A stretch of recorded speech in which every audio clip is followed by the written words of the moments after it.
Kim Gidley, another big week for your women's tennis team. Got to play here at home and took care of Metro State in a couple of matches.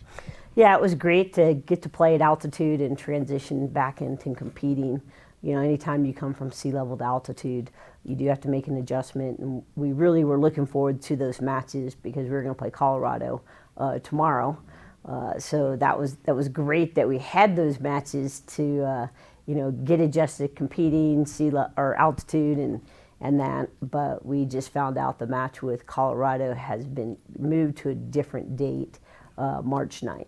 That's due to COVID, I'm assuming. COVID, the weather, so a combination of issues, I think they have some issues with the other team with COVID, and then obviously the weather, getting stuck up there and not having to do that for basically what we consider a local match. Yeah. This is what the team's all about, though, especially here at the Air Force Academy. Resiliency, being able to bounce back, being able to change on the fly. When things change like this, how do you address it with your team and just say, okay, forget about this for now? This is a great opportunity for us to do some community service this week. A lot of times we get so busy with the season, so they have the National Girls Women in Sports Day this Saturday, so we're going to be able to help out with that clinic. So, our girls love to get involved, and it's neat to be seen. So I think we're just going to replace it with another opportunity. We'll rebound. We don't have a lot of opportunities to reschedule down the road after this with other schools. But right now, this early in this season, we did. So I was really glad we were able to make that work for both teams. Yeah, for sure. Let's talk a little bit about Girls and Women in Sports Day. It's always a big day. You always have a clinic. I think the basketball team, there's several teams that have things going on. What does it mean for your team to be able to kind of give back to the community like that?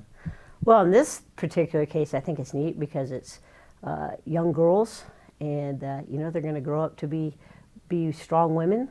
And we want to empower them and give them opportunities that you can play sports and you can do well academically and look, you can serve your country.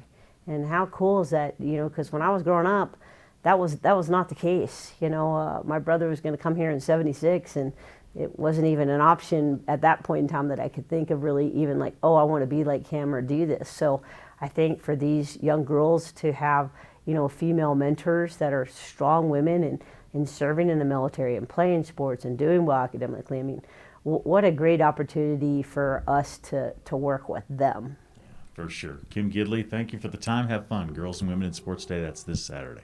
Go Blue.